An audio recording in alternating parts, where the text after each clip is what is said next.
Buenos días. Saludamos cordialmente a Jaime Chuchuca, analista de la realidad nacional e internacional. Tocayo, buenos días. Gracias por aceptar la invitación. Muy buenos días. El tema, el manejo político de la emergencia sanitaria que se vive a nivel mundial y que está dejando incalculables víctimas y una serie de problemas sociales, económicos. Bienvenido. Buenos días, ¿cómo está, Jaime? Gracias por la invitación. Un gusto saludarle. Espero que esté bien de salud usted y su familia. Pues sí, estamos ante una de las mayores crisis económicas, pandémicas y del mismo sistema capitalista del último siglo, podríamos decir, de los dos últimos siglos. Precisamente porque no se tomaron las previsiones que en realidad ya la venían diciendo varios científicos hace un poco más de una década, de que era posible no solamente pandemias, sino otros grandes crisis, desastres como inundaciones debido al cambio climático, incendios como el que ocurrió en Australia. Y recordemos además que no solamente es la pandemia del coronavirus con su enfermedad COVID-19, sino que hay otras múltiples enfermedades que están alrededor de esto y que son un problema de salud social, como el dengue en algunos países, la chikungunya, la malaria y algunas otras enfermedades feroces que son sistémicas, como por ejemplo incluso el cáncer, la diabetes y algunos otros que conducen precisamente al fallecimiento a millones de seres humanos. Jaime, ¿cómo usted ha observado el manejo político de esta crisis sanitaria, de esta emergencia sanitaria en el país? Se han ido revelando una serie de aspectos de desentendimientos dentro del mismo gobierno. Por ejemplo, se habla de una renuncia del vicepresidente de la República. No sé cuál es su comentario, cuál es su lectura. Bueno, en primer lugar, hay que ver que las mismas medidas que se han aplicado en Ecuador se han aplicado también en algunas potencias mundiales, entre ellas de Estados Unidos, que en realidad la burguesía, digamos, tiene los mismos tintes coloniales, como por ejemplo cuando quisieron manejar otras epidemias y pandemias como la malaria y algunas otras que se dieron en los países. Tratan de que simplemente la población siga trabajando mientras el capital continúa en sus ansias de la acumulación de la riqueza. Ese mismo fenómeno se replicó acá en Ecuador.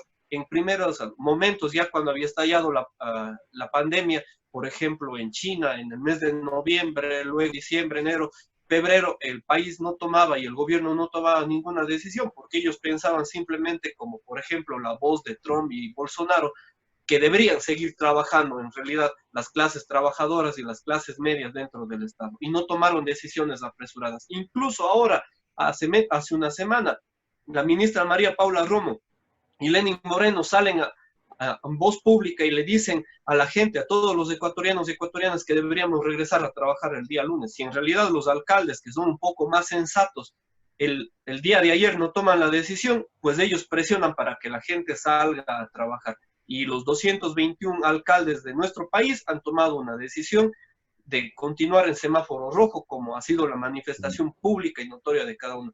Ahora, esto de la renuncia todavía me parece que habría que confirmarlo, pero en realidad es parte de las bajas, podríamos decir, aunque no renuncie, que tiene el gobierno, porque en realidad no han sabido enfrentar la crisis, no han sabido enfrentar la emergencia sanitaria, ahora ni tampoco cuando empezó esta crisis, que digamos es alrededor, la crisis económica me refiero alrededor del año 2015. En el año 2017, cuando empieza este gobierno, fue mucho más feroz la crisis y ellos lo que tomaron las medidas fue despedir a varios de los burócratas en el Estado y los trabajadores. Y con esto, para darle la palabra, Jaime, el día de ayer en la noche varios profesores fueron notificados de despidos, profesores contratados a través del Ministerio de Educación, a la medianoche cuando empezábamos el 1 de mayo.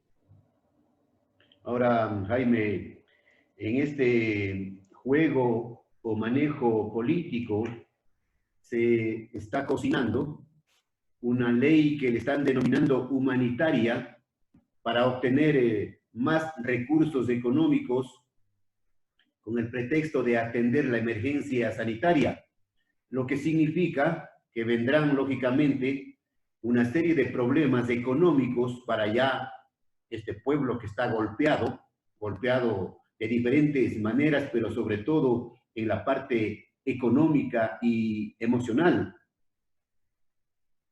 Ahora, en primer lugar, hay que analizar que los principales ingresos directos que tiene el Ecuador y el Estado entre ellos, primeramente es del petróleo. Somos aún un país petrolero y nos encontramos en una crisis económica de crecimiento forzado. Primero que hay una sobreexplotación del petróleo y hay una sobreacumulación ya en los diferentes terminales que tienen la captación del petróleo. El petróleo el día de hoy está en $15.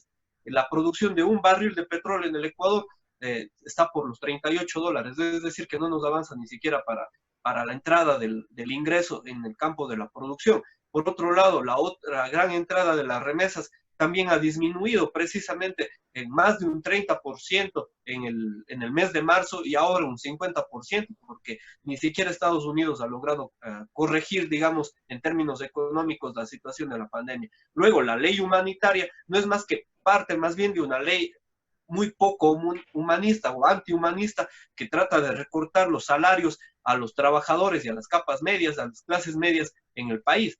No podemos imaginar nosotros que, por ejemplo, dentro del Estado, el sueldo menor que se tiene dentro del Estado es de $527. Es decir, que todas las personas que trabajan dentro del Estado tendrían que aportar dentro de esta escala que ha manifestado el gobierno en esta ley humanitaria y que quieren recoger entre 300 y 400 millones de dólares. Con esto no se soluciona ni un mes de crisis energética, ni un mes de crisis sanitaria.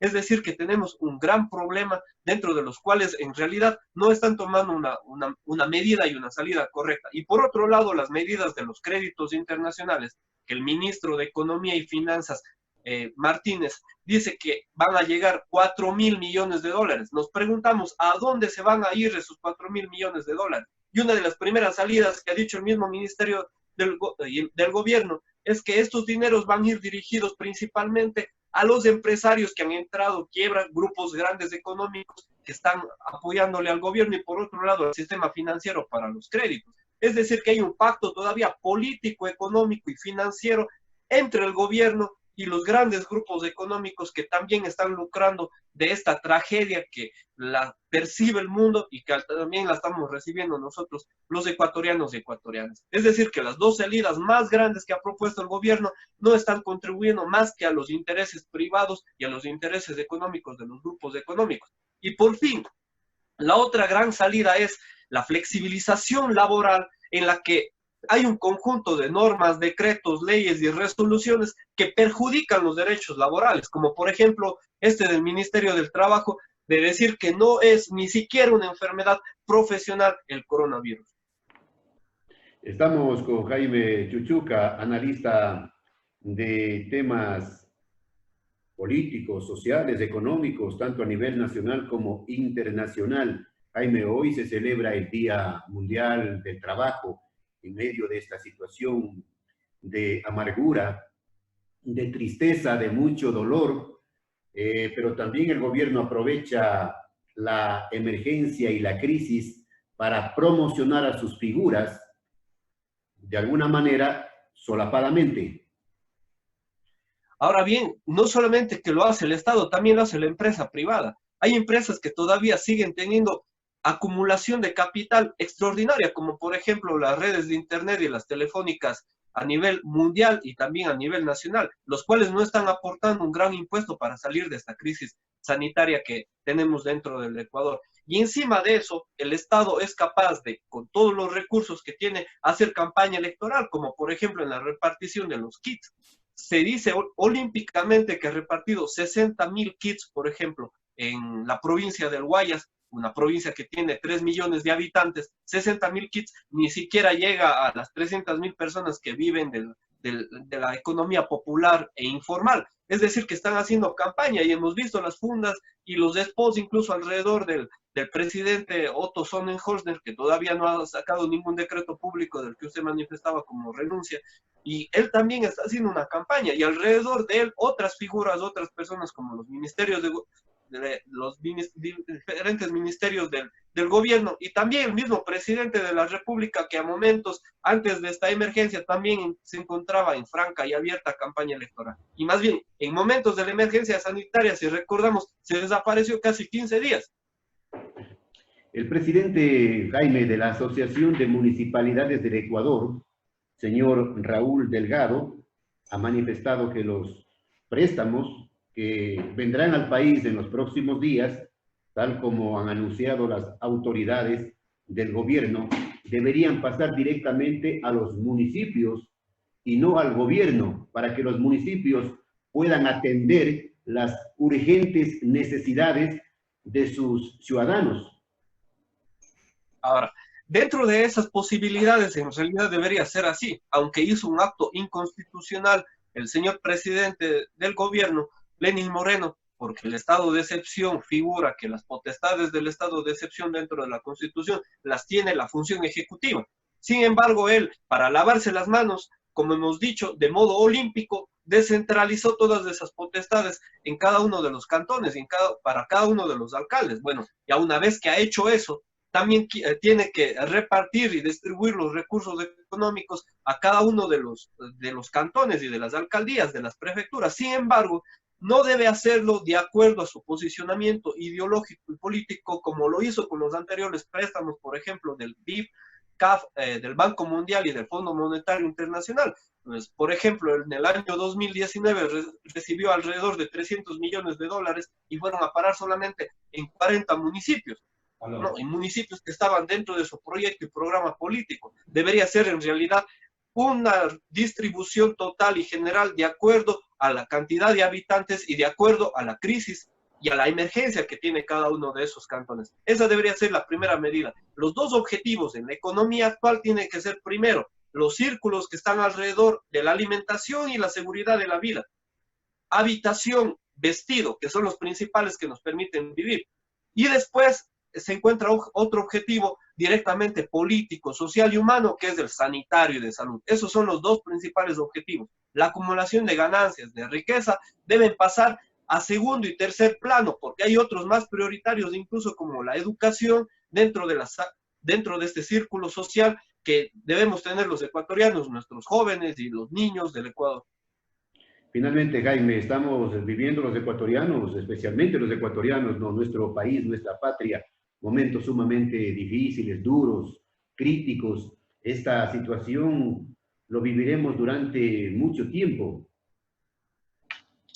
Precisamente, por un lado la crisis, la emergencia de salud, pero por otro lado también se encuentra la crisis, digamos, económica que se avecina, porque además con la paralización y el congelamiento y el decrecimiento forzado de la economía a nivel mundial, vamos a llegar a una crisis más extensa de la que hemos vivido. Además que no hay un corte en la crisis del 2008 a la época. Por ejemplo, en Italia hay cerca de 100 bancos que se encuentran casi quebrados, y en Europa también las salidas son muy obvias, que en realidad no van a poder más que hacer que endeudarse, como por ejemplo también en Estados Unidos, que el Congreso de Estados Unidos aprobó un crédito de 2.2 billones de dólares para Estados Unidos, que también se encuentran en una crisis, la crisis más grande incluso que del año 1929. Y el Ecuador va camino a esa crisis precisamente, tanto en el sistema productivo como en el sistema financiero, a lo cual los ecuatorianos debemos decir primero que hay que salvar la dolarización, que todavía sigue siendo una moneda que nos va a poder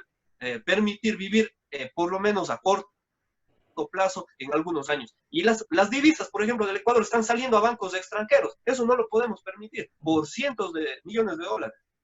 Bien, gracias a Jaime Chuchuca por habernos concedido esta importante entrevista para conocer sus puntos de vista con relación a la situación que estamos viviendo a nivel nacional e internacional. Desde siempre, muchas gracias, Jaime. Siempre